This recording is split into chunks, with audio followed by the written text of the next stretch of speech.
Goblin versus DnS. DnS, bottom left. No, it's Goblin. Fuck. I was just too excited because we had the music. I just wanted to do a sick dubstep intro, but who am I kidding? I'm not WardiTV. Bottom left-hand side is the blue Protoss player, Infinity Gaming's Goblin. And at the top right, our red Protoss is Cascade's DnS. Game 1 of a PvP best of 3. So after this, we will have Clem versus Goblin. And we'll kind of play out the final couple matches from Clem and Goblin here. And DnS Soul, the last series as well. So with the current position in this group, the lasers 5-4 in maps. So I guess if DnS loses here, he's 1-2. But depending on his map score, he could be out of the group already. I think actually if he loses, he's just out no matter what. Because even if he loses while only dropping a map, he'll be -2. No, because then he could go to 0. So then he'd have to beat Soul 2-0. So it depends on map scores here, but DnS could be about to be eliminated and Laser could be saved. Anyways, we get this going. Probes crossing the map to scat out from both players here, of course. I mean, double gate openers, pretty regular for PvP. No surprises there to kick off into this, Automaton.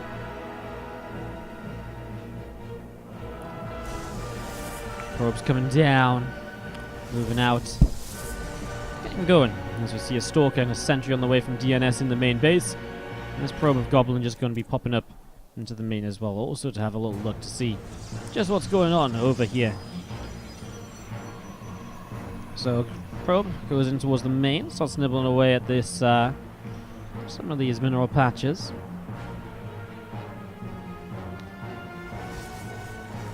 Just trying to be as much of a nuisance as possible. We see a Stargate dropping down from Goblin down to the bottom left-hand side of the map. So getting a Stargate up here nice and quickly.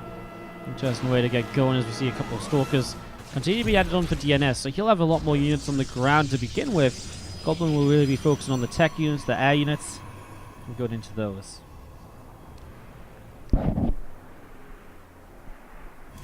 Goblin's just going to expand very fast. Now Twilight Council here with so many Stalkers, obviously Blink becomes kind of something that will tease the mind as to what this could be.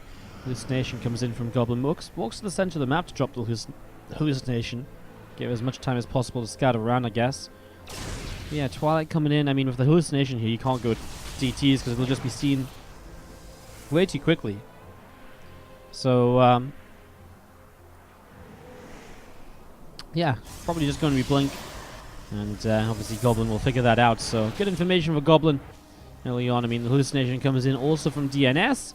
And this hallucination heavy meta, we don't see a lot of DT openings because it's so difficult to be able to go into anything without your opponent just getting free information from the hallucination. So, no DTs or anything, just Blink against the Stargate. And that first Oracle of Goblin will start to come out towards the upper right-hand side. So, Goblin moves out towards the top right.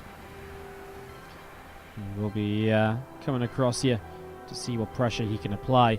Forge is dropping down as well in the main base of DnS, so that's also coming through at the moment. Excuse me, I've got a bit of a rough throat. Give me a sec. Apologies for that, guys. Sorry. My throat was a bit rough. Forge dropping down in the main base then. Robotics facility coming up as well from Goblin here.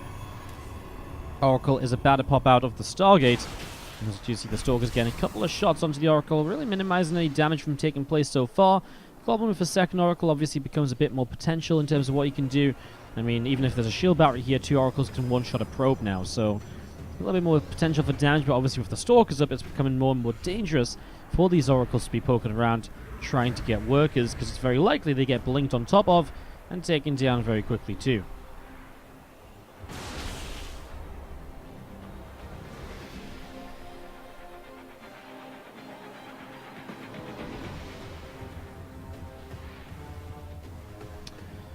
Oracle's still moving around here. There's that Forge finishing up from Goblin as well, so getting that finished up. We're going to see a couple of extra gates dropping down. Hallucinated Phoenix moving around the main base. Oracle's coming in. They will get themselves 4 workers. 4 probes dropping down. There's the hallucination from Goblin. Continues towards the upper right side. Gonna move through this, and well, Stalker's in position. Gonna get ready to just pick that off, so Phoenix goes down just like that. Charge. Still coming in from DnS. As Goblin just goes into +1, and we're getting set up across 2 bases here in very different ways. Now, with the Twilight Council coming up from Goblin, he'll probably just look to switch this straight into Charge. I mean, it's kind of annoying for DnS because he has this blink, but he's not really able to use it because these oracles are somewhat keeping him at home. I mean, you know, it's kind of like a lose-lose. You move out on the map, and your Stalkers, you know, they, you know, then they're not at home, and the oracles kill a bunch of workers. You move onto the map. If you don't move on the map, then all of a sudden you're just not getting anything out of your blink Stalkers. So it's kind of somewhat nullified the opening. Whereas Goblin, okay, sure, he's not killing any workers, but he's keeping blink Stalkers at home, and he's getting good information because he's revelating all of the time with these oracles. So Goblin's getting a ton of information here. Well, there's the charge coming up from Goblin, as expected. And as you see the Templar Archives coming through too, he is also going to get his own Immortals on the way. We have seen here and there players playing kind of an Immortal-less style when they have a fast upgrade especially, and just go kind of for +2 Archons and charge lots and try and win with that composition. DnS is going to opt for the Robo Bay. So going into the Robo Bay, that was just seen by that hallucination of Goblins, so that's really good for him to begin with. It also means that, I mean, to tell you what DnS is going to do, probably Disruptors, with the idea of... he cancels the Robo Bay immediately, so he goes into the Templar Archives instead. So this is nice. He was going to go Disruptors, and Goblin, seeing the Robo Bay, knows that. He starts to react by going into Double Stargate.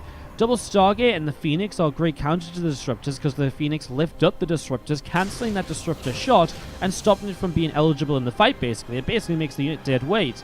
The Phoenix are then still pretty useful. They can lift up other units, they can, you know, come in and they can pick off workers and harass. So in general, it's a good setup. But if there's no actual Disruptors, then maybe Goblin will run into some issues here where he's going to have Phoenix and they're not going to have as much value because, well, DnS is going to throw everything into Charged Out Immortal Archon, and then in a straight up ground fight the Phoenix don't add as much as they might have once before. And the Stalkers can obviously target them down pretty quick as well, and those Stalkers are still up, blinking around, trying to stop these Oracles from revelating all the time, but for the moment these Oracles do just keep on revelating time and time again, keeping track of those Stalkers pretty well so far. These Oracles back into the center, and a hallucination will continue towards the top right hand side. So we're going to be heading towards that upper right corner. And there's a few Zealots and Sentries and Stalkers coming out into the middle. One Stalker blinks right into the middle as DnS going to get going with this. +2 attack is about to complete. Does he have a Warp Prism? He does. It's just popped out actually, so that's coming across the map with him. And DnS going to turn this into a real fight here in the next couple of moments. High Templars morph into an Archon. You have a couple moving in and morphing in as well. DnS doesn't really have an army supply advantage. I just feel like some of his army supply is a lot better off than the army supply of Goblin. Those 4 Phoenix just will not really add much to this fight just because of how easily they can be targeted down. But that said, there's also these Stalkers that are not necessarily the best of units. Love that blink into the Stasis Ward. Get it set off here right away. The other Stalkers blink down, looking to get rid of this third base right now. Here we go. The Phoenix are going to come in, and they do lift up the Sentries though, so getting rid of the Guardian Shields. Well, Stalkers starting to kind of fire away and get rid of those. We see extra Zealots being warped in. Stalkers blink back, allowing the Zealots to get in the front. Great force fields needed out of DnS as the Sentries did survive. In the end, it hurts his Zealots, but it did block in a couple of units to begin with. Archons still in decent numbers. 4 Archons to the right, a couple Archons here from Goblin too, and well, that Nexus from Goblin starting to take quite a little bit of damage. And the extra High Templar warping in as well. Another Zealot being brought into play, and here we go. Archons, Immortals, and Charge Gods all running in. These Stalkers are going to be able to keep on fighting too. We see the Phoenix, though, they got rid of the Warp Prism, so no more Warpins. Phoenix now lifting up the Stalkers as well, although DnS is still doing pretty good on the ground. If only he could warp in an extra wave of Zealots to this, he would actually have these Immortals killed. Oh man, this third base is so close to dying as well. 38 hit points, and DnS is forced out of there. This is a very close fight, a very close back and forth. DnS has not quite made it happen, but I do feel he's coming out with a bit of an advantage. And the Nexus is so low, I'd love to see the Stalkers just blink in and kill it. The Stalkers are so unvaluable at this stage of the game anyways. They really don't do anywhere near as much as anything else. And you see another Prism made here from DnS. Meanwhile though, Goblin obviously got his units back up. I can't believe this Nexus doesn't die.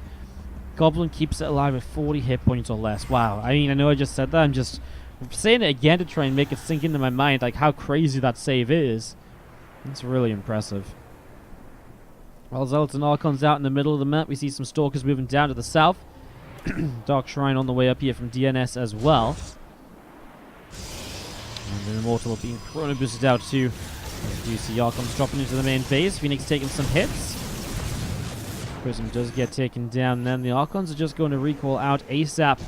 Get back home as the Zealots continue to warp in. And well, DnS again is just setting himself up into the next stage of this here. He backs away, and while he didn't kill the third and so on, he did do a lot of things very well here. Now he will blink in, now he will go for the third base, and he will get it. So eventually the Stalkers do pick up this kill. He was aware, obviously, that it was low, and he gets that kill. These Stalkers are just kind of left over here as Goblin goes wandering across the map. Goblin going to try and make something happen. Some of the Stalkers slowed down now by the usage of the Stasis Ward, and Stalkers just going to be fighting here as long as possible, do what they can. Can't actually one-shot Probes just yet, but well, Probes are still dropping too. So Goblin's really committed to this attack. DnS, he's just made a couple of Dark Templar. There isn't really detection in this army of Goblin, right? There's one observer, there it is. It comes trailing at the back, so there wasn't for a while. Ooh, this is awkward because DnS is down on the low ground. Goblin's actually going to have the high ground position, so DnS has to fight up into Goblin. Yeah, Goblin's just allowed the better position here. DnS really thought this attack was coming into his third base. Stalkers across the map have killed 20 workers so far, and that's continuing. It also means the warping comes in across the map as well, as DnS still doing very well here, but now he's lost an entire mineral line of his own. These Zealots made short work of it, and this natural expansion is going to drop. So 2-base Goblin is about to be against a 2-base DnS, because DnS is going to lose his natural. DnS sends a single DT of testing the waters for the Observer. The Observer was just held back a little bit though, so the DT does now fall. DT over on the other side of the map as Goblin will continue to lose workers. Well, DnS, again, I mean, he's got a couple of shield barriers down here, but they're all out of energy apart from this one that's super far back.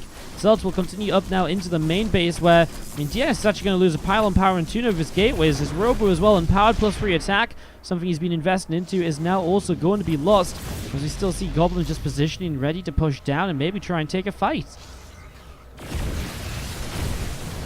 So Zealots start charging forwards up this ramp, and again, you see Goblin doing a pretty good job of this so far. 39 workers going down as we see the DT of DnS will start backing away. And that's why this DT is also having a pretty good time swiping a few of those Zealots. Man, Goblin just sits here up this ramp, looking really good at the moment. Zealots coming in once again and continuing to just fight their way through this. The Zealots continue to drop down. Here we go. Now on the left side, the fight kind of starts off once again. DnS seems to be feeling a little bit. Goblin's definitely ran out of economy, but DnS just does not have the units he really needs to fight this, and that's the issue. Goblin just having this better position just continues to take these very good fights at the moment. He's doing a really good job of this. We see those Immortals firing away and looking for that assimilator. Goblin going to split up and go in a couple of different directions. I mean, he's working his way through down to the low ground over here. The Phoenix going to come in and try and help over there as he just pulls back, but now he gets positioned on the third base, so again, Goblin's in just such a powerful position on this high ground. It makes life so difficult for DnS. It makes life really difficult for him. As we're just going to be seeing DnS now. Well, he gets the high ground, but Goblin wants the low ground. He already picked off this natural. He already did so much. Now the third base is in trouble, and, well, I mean, this third base starts to fall, and now DnS actually needs to be back down on the low ground. Goblin is just always in the correct position, it seems. And DnS is in a lot of trouble. Goblin looking to go 1-0 up in the best of 3, which would put him 3-0 in the group if he was to win this series. Make a big difference. We're going to be seeing those Archons coming down here. DnS with one final fight, but it's just been too much over time. Immortals get lifted up by the Phoenix just to make sure. DnS will type out GG, and Goblin will take game number 1 in a very interesting PvP. Number 2. Leading the series. He's already taken down a laser. He's already taken down Soul. And now up 1-0. We have Goblin. And at the bottom right hand side, our red Protoss from Cascade is DnS.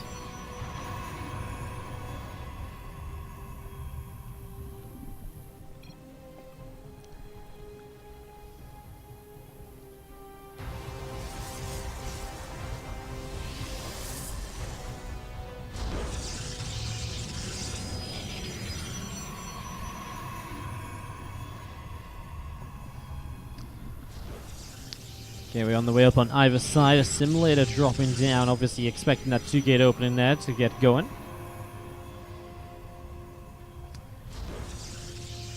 2 gates just the safe way to get. It's just you just can't do anything without 2 gates. Like if you tech up, you die to too many units. If you expand, you die to too many units. Like 3 gates, you can definitely defend with 2 gates because of the shield battery defense and so on. But you just need 2 gates of units to have enough on the map to get that defense going.